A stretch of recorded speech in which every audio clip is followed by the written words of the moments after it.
Napansin mo na ba kung paanong habang mas pinipilit mong ipagtanggol ang sarili mo, lalo lang binabaluktot ng iba ang mga salita mo? Na ang pakikipaglaban para sa katotohanan, respeto o katarungan ay lalo ka lang mukhang desperado, habang ang tunay na may kasalanan ay lumalabas na parang walang nangyari. Pero paano kung sabihin ko sa iyo na sa sandaling tumigil ka sa pagpapaliwanag, sa paghabol, sa pag-react, si karma na ang kusang kikilos para sa iyo? Parang ahas na kinagat ang sarili niyang buntot. Habang mas lumalaban siya, mas lalong lumalalim ang sugat. Pero kapag tumigil siya sa pakikipaglaban, kusang gumagalaw ang kalikasan at nagsisimula ang paghilom. O isipin mo ang alingaw-ngaw sa kabundukan. Anuman ang iyong isigaw, sa huli bumabalik din sa iyo. Ganyan ang karma. Ang mga kasinungalingang ikinalat nila, ang sakit na idinulot nila, lahat yan babalik din sa kanila sa tamang panahon. Dahil habang abala sila sa panggugulo, panlilinlang at pagmamanipula, ikaw ay may pagpipilian, mahulog sa patibong nila o umatras at panoorin habang si karma ang sumusulat ng huling kabanata. At kapag pinili mong manahimik, doon bumabalik sa kanila ang bigat ng sarili nilang mga ginawa. Doon lumalaban sa kanila ang sarili nilang enerhiya.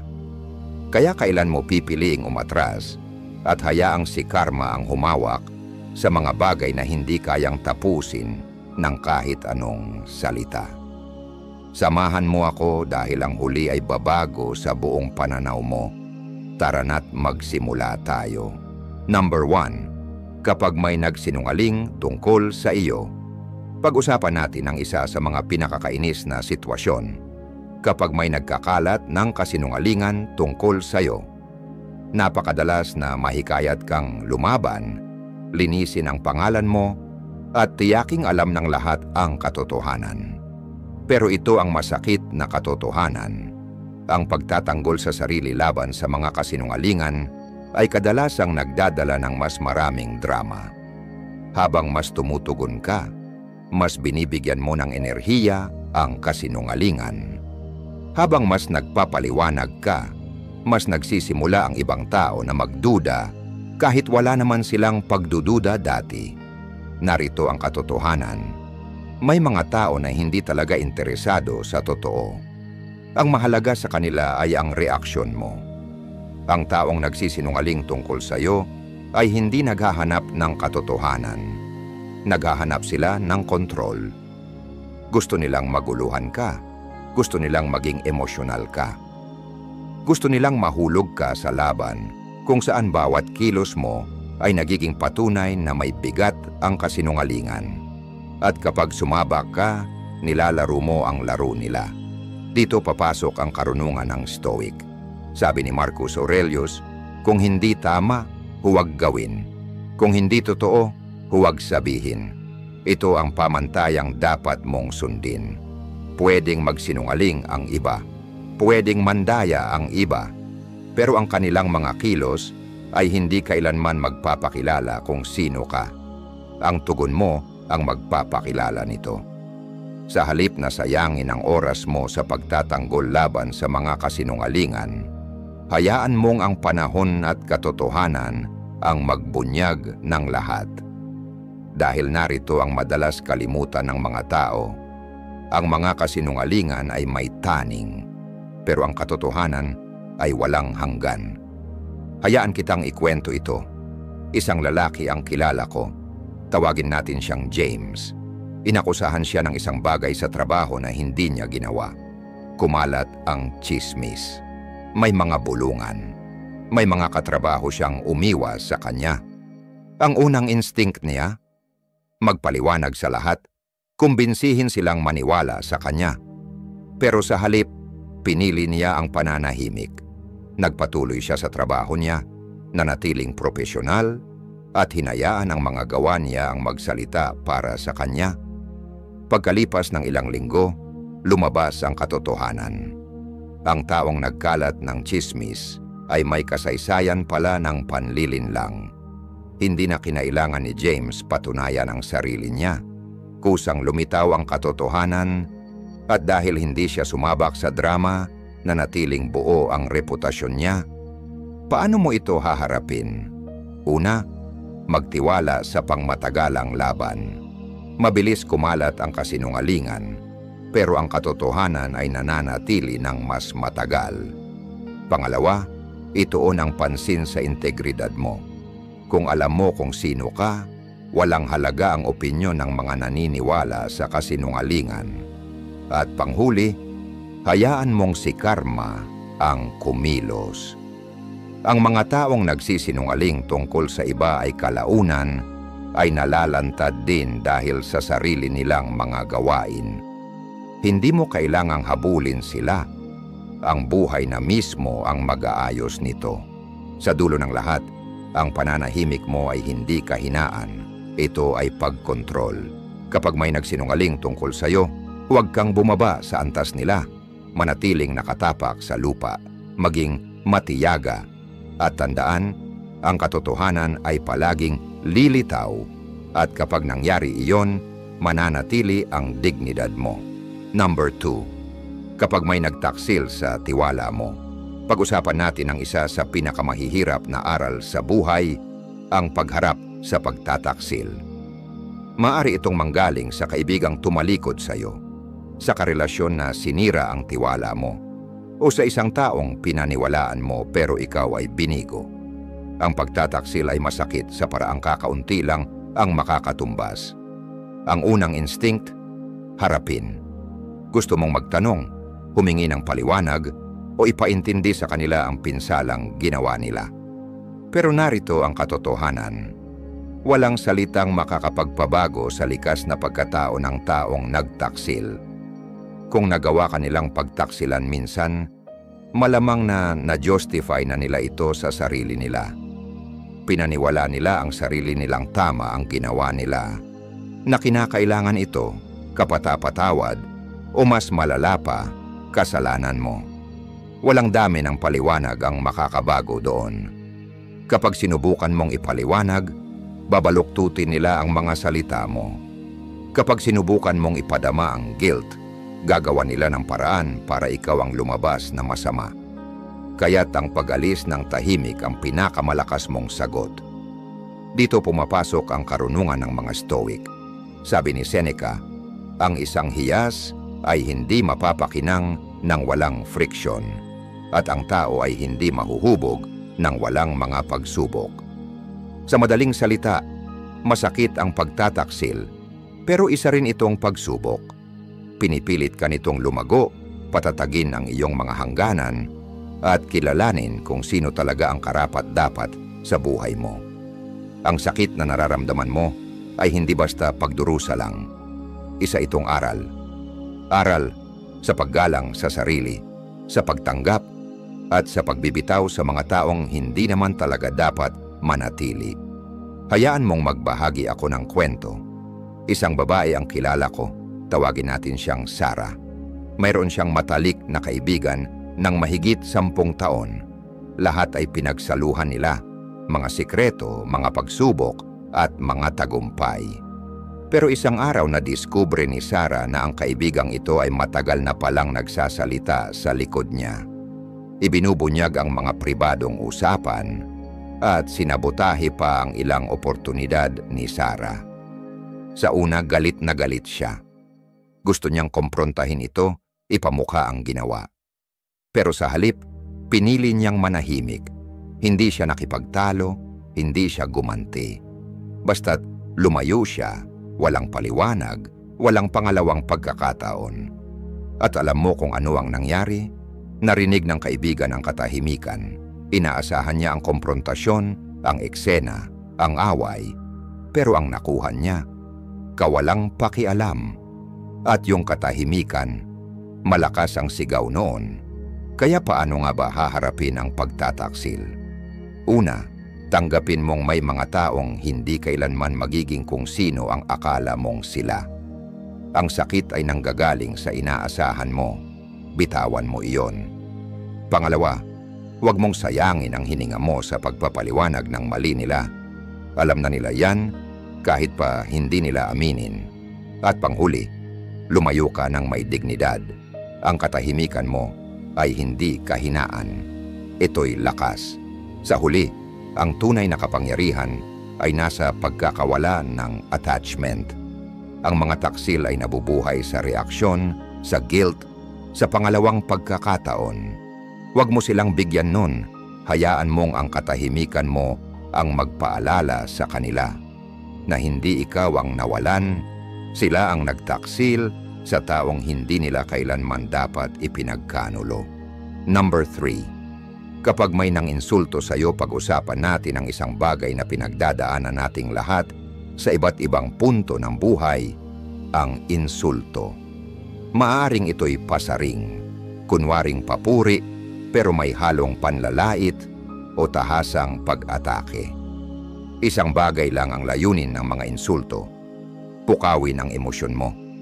Sa sandaling mag-react ka, kung manlalaban ka, magpapaliwanag o magpapakita ng galit, ibinigay mo sa nanlait ang gusto nila, kontrol sa emosyon mo. Ito ang katotohanan.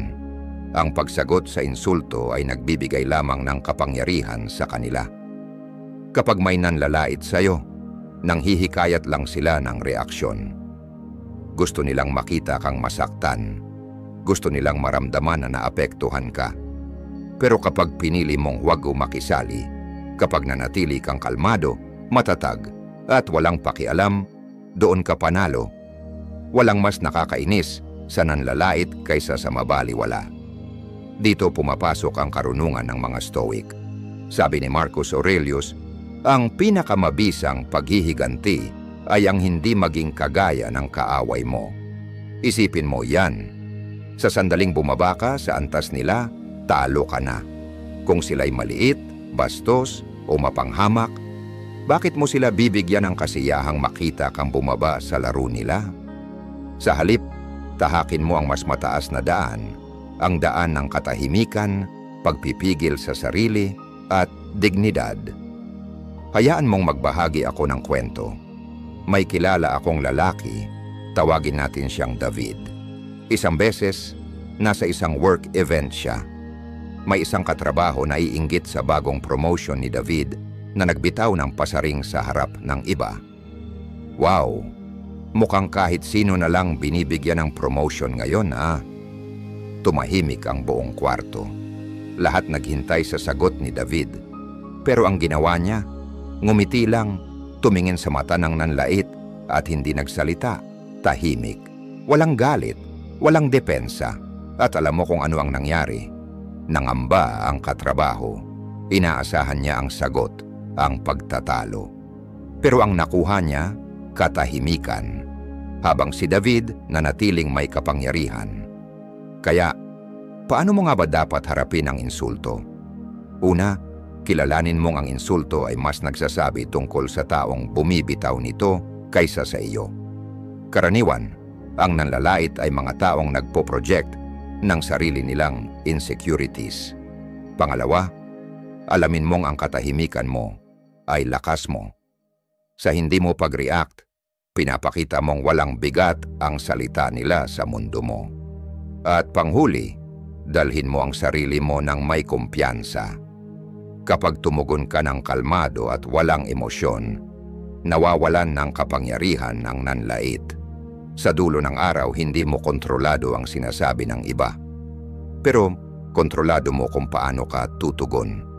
At kung minsan, ang pinakamakapangyarihang tugon ay walang tugon. Dahil ang katahimikan, iyon ang pinakamalinaw na patunay na ang mga salita nila, hindi ikaw ang nagbibigay kahulugan, kundi ikaw mismo. Number 4. Kapag sila ay nagpapanggap na biktima, pag-usapan natin ang isa sa mga pinakanakakainis at mapanlinlang na ugali, ang mga taong nagpapanggap na biktima. Alam mo na ang uri nila. Binabaluktot ang kwento, sinasadyang iwan ang mga ginawa nila, at ginagawa ang sarili na parang sila ang sinaktan. Hindi mahalaga kung ano talaga ang nangyari. Ang mahalaga sa kanila ay kung paano sila makakakuha ng simpatiya, mailipat ang sisi, at mapaniwala ang iba na ikaw ang problema. At habang mas pinipilit mong ipagtanggol ang sarili mo, lalo kang lumalabas na masama. Ito ang katotohanan. May mga tao talagang hindi naghahanap ng solusyon. Naghahanap sila ng atensyon. Hindi nila pinapahalagahan ang katotohanan. Hindi nila iniintindi ang pagiging patas. Ang layunin nila ay hindi ayusin ang sitwasyon, kundi kontrolin ang kwento. At kapag sumali ka sa laro nila, kung makikipagtalo ka, magpapaliwanag, o susubukang patunayan ang panig mo, ikaw na ang nagbibigay sa kanila ng kapangyarihan. Dito pumapasok ang karunungan ng mga Stoic. Sabi ni Epictetus, ang pagrereklamo ay laging walang saysay at kailanmay hindi naaangkop. Saktong-sakto yan sa sitwasyong ito. Kapag may nagpapanggap na biktima, hindi sila naghahanap ng solusyon. Naghahanap sila ng audience. Hayaan mo na ang karma ang maglantad ng panlilinlang nila. Dahil ang katotohanan palaging lumalabas. Maaring hindi ngayon, maaring hindi bukas, pero darating din ang oras, makikita rin ng mga tao ang pattern na itong taong ito palaging biktima sa bawat sitwasyon at doon mababasag ang maskara. Hayaan mong ibahagi ko ang isang kwento. May kilala akong babae, tawagin natin siyang Rachel. May katrabaho siya na laging nagpapanggap na biktima. Tuwing kinakaharap sa isang issue, binabaluktot nito ang usapan at sinasabi ang mga bagay tulad ng, "Hindi ko akalaing aakusahan mo ako ng ganyan. Hindi ko kayang manakit ng kahit sino." Tiempo pa, umiiyak siya sa harap ng mga tamang tao. Kaya si Rachel ang lumalabas na masama. Sa simula, sinubukan ni Rachel na ipagtanggol ang sarili niya. Ipinaliwanag niya ang mga pangyayari, nagpakita ng ebidensya, at sinubukang kausapin ng maayos. Pero habang mas pinipilit niya, lalo lang lumalala ang sitwasyon. Nag-e-enjoy ang katrabaho sa drama, ginagawang patunay ang bawat sagot na siya'y inaapi. Kaya't may ginawa si Rachel na kakaiba. Tumahimik siya. Wala nang depensa, wala nang reaksyon. Hinayaan niyang ang panahon ang maglantad ng katotohanan. At totoo nga, dumating ang oras na napansin na rin ng iba ang pattern. Masyado nang paulit-ulit ang pagiging biktima ng katrabaho. At unti-unting nawala ang paniniwala ng mga tao sa kanya. Yung mga taktika ng panlilinlang na dati epektibo, naging halatang halata na lang. Hanggang sa tuluyan nang bumagsak ang kanyang kredibilidad. Kaya paano mo haharapin ang mga nagpapanggap na biktima? Una, huwag kang makipagtalo. Kapag mas pinipilit mong patunayan ang sarili mo, mas lalo kang nagbibigay lakas sa kwento nila. Pangalawa, manatiling kalmado at detached. Hayaan mong ang mismong ugali nila ang magbisto sa kanila. At panghuli, magtiwala ka sa karma. Ang mga taong paulit-ulit na nanlilinlang at binabaluktot ang katotohanan, darating ang araw, sila rin ang maglalantad sa sarili nila. Sa dulo ng lahat, ang katahimikan mo, ang kapangyarihan mo. Hayaan mo silang magsalita. Hayaan mong paikutin nila ang bersyon nila ng kwento. Hayaan mong laruin nila ang laro nila. Dahil sa huli, ang katotohanan ay hindi kailangang ipagtanggol. Ang oras mismo ang maglalantad nito para sa iyo. Number 5. Kapag binabalewala nila ang iyong halaga. Pag-usapan natin ang isa sa pinakamalupit ngunit pinakamahalagang aral sa buhay. Ang pagiging hindi pinapahalagahan. Minsan sa mga relasyon, pagkakaibigan, o kahit sa trabaho, darating ang panahon na mapapansin mong hindi ka nakikita ng ibang tao ayon sa iyong tunay na halaga. Ibibigay mo ang iyong suporta, makikialam ka. Pero imbis na pasasalamat, makakamtan mo ang hindi pag-aalaga. Imbis na respeto, ikaw ay tinatrato ng basta-basta.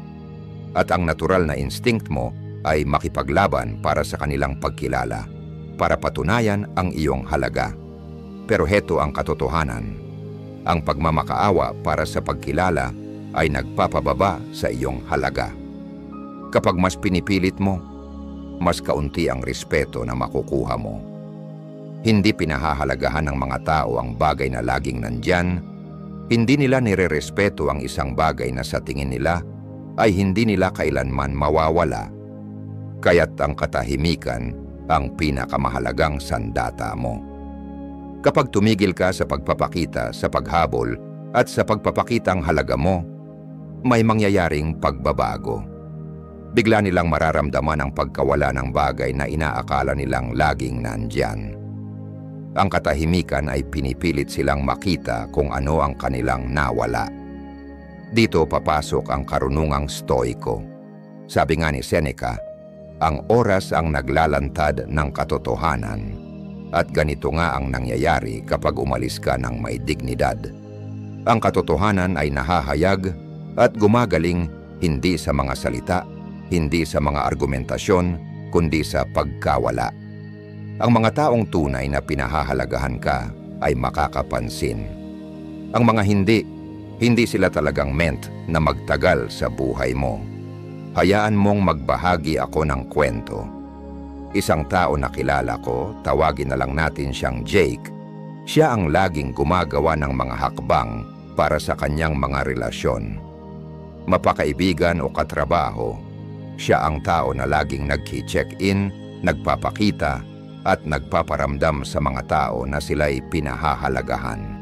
Ngunit habang tumatagal, napansin niyang may isang bagay, ang mga pagsusumikap ay tila lopsided. Kapag hindi siya kumontak, may mga araw, linggo pa nga, na walang komunikasyon. Kung hindi siya ang mag-initiate, wala ring ibang gagawa. At doon niya na-realize, hindi siya pinapahalagahan. Siya ay itinuturing lang na convenient. Kaya't nagdesisyon si Jake. Tumigil siya sa paghabol, walang dramatic na pag-alis, walang galit na mga talumpati, tanging katahimikan. At alam mo ba kung anong nangyari? Ang mga taong talagang nagmamalasakit ay siya ang inabot. Ang mga tingin lang sa kanya bilang option, wala, at yun ang naging sagot niya. So paano mo haharapin ang pagiging hindi pinapahalagahan? Una, itigil mo na ang pagpapaliwanag ng iyong halaga. Ang iyong halaga ay hindi bababa dahil ang ayaw ng ibang tao na makita ito. Pangalawa, mag-step back at obserbahan. Ang mga tamang tao ay hindi kailangang paalalahanan upang pahalagahan ka. At panghuli, hayaan mong ang oras ang magtrabaho. Kapag umalis ka ng tahimik, binibigyan mo ang iba ng pagkakataon na mapagtanto kung ano ang kanilang nawala. Sa huli, hindi mo kailangang magpatunay ng kahit ano sa sino man. Kung ang isang tao ay hindi kayang makita ang iyong halaga habang nandyan ka, hayaan mong maranasan nila ang iyong pagkawala. Dahil minsan, ang tanging paraan para matutunan ng mga tao kung paano pahalagahan ka ay kapag wala na silang access sa'yo. Kung napanood mo ang video na ito hanggang dito, huwag kalimutang mag-iwan ng komento na may "Salamat Diyos" at i-like kung nagustuhan mo ang content. Malaking bagay ang iyong suporta at nakakapagbigay inspirasyon sa akin para patuloy na gumawa ng mas interesting na mga video. Naway magbigay ito ng inspirasyon sa iyo at magpatuloy tayong matuto ng magkasama. Maraming salamat sa iyong suporta. Number 6. Kapag tinatangkang mag-provoke ka. Pag-usapan natin ang isa sa pinakamakapangyarihang anyo ng self-control, ang hindi pag-react kapag may nagtatangkang mag-provoke sa'yo. Palaging may mga tao na nasisiyahan sa mga hidwaan. Tinutukso ka nila, sinasabi nila ang mga bagay upang makalmot ka, at sa sandaling mag-react ka, kung ito man ay galit, inis o depensa, ibinibigay mo sa kanila ang eksaktong gusto nila, kontrol sa iyong emosyon. Heto ang katotohanan. Ang mga taong naghahanap ng hidwaan ay hindi naghahanap ng solusyon. Ang hinahanap nila ay reaksyon. Gusto nilang makita kang maguluhan, magalit, o mawalan ng kontrol sa iyong sarili. Kumakain sila ng iyong emosyonal na enerhiya dahil ito ay nagbibigay sa kanila ng pakiramdam ng kapangyarihan. Pero kapag tumanggi kang makialam, kapag nanatili kang kalmado, kolektado, at hindi alintana, iyon ang pinakamalaking hakbang ng kapangyarihan. Dito papasok ang karunungang stoiko. Sabi ni Marcus Aurelius, may kapangyarihan ka sa iyong isipan, hindi sa mga pangyayari sa labas. Kapag na-realize mo ito, matutuklasan mo ang lakas. Hindi mo kayang kontrolin kung paano kumilos ang ibang tao. Hindi mo kayang pigilan ang mga tao na magtangkang mag-provoke sa'yo. Pero kaya mong kontrolin kung papayagan mong maapektuhan ang iyong estado ng isipan. At kapag ito ay natutunan mong kontrolin, magiging untouchable ka na. Hayaan mong magbahagi ako ng kwento. Isang tao na kilala ko, tawagin na lang natin siyang Adam, ay may katrabahong mahilig magpasiklab ng drama. Bawat meeting, bawat interaction, palaging may mga banat na pilit nagpapagalit kay Adam. Noong una, ipagtatanggol ni Adam ang sarili, makikipagtalo at magpapaliwanag, pero habang tumatagal, napansin niya na anuman ang sabihin niya, lalo lang lumalala. Kaya isang araw sinubukan niyang gumawa ng iba. Sa susunod na magtangkang mag-job ang katrabaho, ngumiti lang si Adam, tumango ng kalmado, at nagpatuloy na parang wala lang. At alam mo ba kung anong nangyari? Galit na galit ang katrabaho, patuloy na nagtatangkang mag-provoke, pero dahil walang reaksyon na nakuha, nawalan siya ng interes. Kaya paano mo haharapin ang mga tao na nagtangkang mag-provoke sa'yo? Una, kilalanin ang laro nila. Kung may isang tao na palaging nagtatangkang magpatampisaw sa'yo, hindi ito aksidente. Isa itong pattern. Pangalawa, manatiling kalmado at detached. Ang iyong katahimikan at hindi pakialam ay makakapagpalito sa kanila ng higit pa kaysa sa kahit anong argumento. At panghuli, tandaan na ang tunay na lakas ay hindi sa pag-react, kundi sa pagkontrol ng iyong sariling isipan.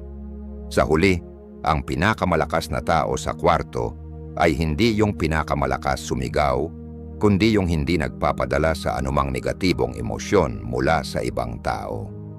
Kapag pinabayaan mong magpatuloy ang mga nagtangkang mag-provoke sa'yo, tinatanggihan mo sila ng kasiyahang hinahanap nila, at iyon ang tunay na kapangyarihan. Number 7. Kapag nagsisisi sila sa pagkawala mo, pag-usapan natin ang isa sa pinakamakapangyarihang aral sa buhay, ang pag-alis at pagpaparamdam sa kanila ng bigat ng kanilang sariling mga desisyon. Kapag ikaw ay tinratong masama, binabalewala o hindi pinahahalagahan, darating ang oras na marirealize nila kung ano ang kanilang nawala. Pero sa oras na iyon, huli na. Heto ang katotohanan. Kung tunay na pinahalagahan ka ng isang tao, hindi sana nila inilagay ang sarili nila sa posisyon na mawalan ka. Hindi palaging nakikita ng mga tao ang iyong halaga kapag nandyan ka, kapag available ka, at kapag palaging naroroon ang iyong presensya. Pero sa sandaling ikaw ay nawala, ang katahimikan ay nagiging matinding tunog. Diyan pumapasok ang pagsisisi. Diyan nila muling naiisip ang bawat pagkakamali, bawat pagkakataon na sana ay ginawa nilang mas maganda ang sitwasyon. Kaya't ito ang dahilan kung bakit ang katahimikan ang pinakamahusay na tugon. Hindi mo kailangang makipagtalo, magpaliwanag, o ipaalala sa kanila kung ano ang kanilang nawala. Hayaan mong maranasan nila ang mga kahihinatnan. Hayaan mong maramdaman nila ang pagkawala ng isang bagay na dati nilang tinatamasa, ngunit hindi pinahalagahan. Dahil kapag tunay mong iniwan ng walang salita, walang pangalawang pagkakataon, walang maybe later energy, ang iyong pagkawala na ang magsasalita. Dito papasok ang karunungang stoiko. Sabi ni Epictetus, Walang tao ang malaya na hindi master ng kanyang sarili. Ibig sabihin, ang tunay na lakas ay hindi tungkol sa pagkontrol sa ibang tao, kundi sa pagkontrol sa sarili. Ito ay tungkol sa pagkakaroon ng disiplina na lumayo sa mga tao na hindi pinahalagahan ka at ang karunungan na huwag nang lumingon pa. Dahil ang tunay na kapangyarihan ay hindi nasa paghabol, kundi sa kaalaman kung kailan titigil sa pagbibigay ng enerhiya sa mga taong hindi karapat-dapat sa iyong pag-aalaga. Hayaan mong magbahagi ako ng kwento. Isang babae na kilala ko, tawagin na lang natin siyang Olivia, ay nasa isang long-term na relasyon kung saan laging pakiramdam niya ay hindi siya pinahahalagahan. Ibibigay niya ang lahat, oras, pagmamahal, suporta. Pero ang kanyang partner, tinatanggap na lang lahat yon nang walang pagpapahalaga. Inisip niyang palaging nandoon si Olivia hanggang sa isang araw, hindi na siya nandyan.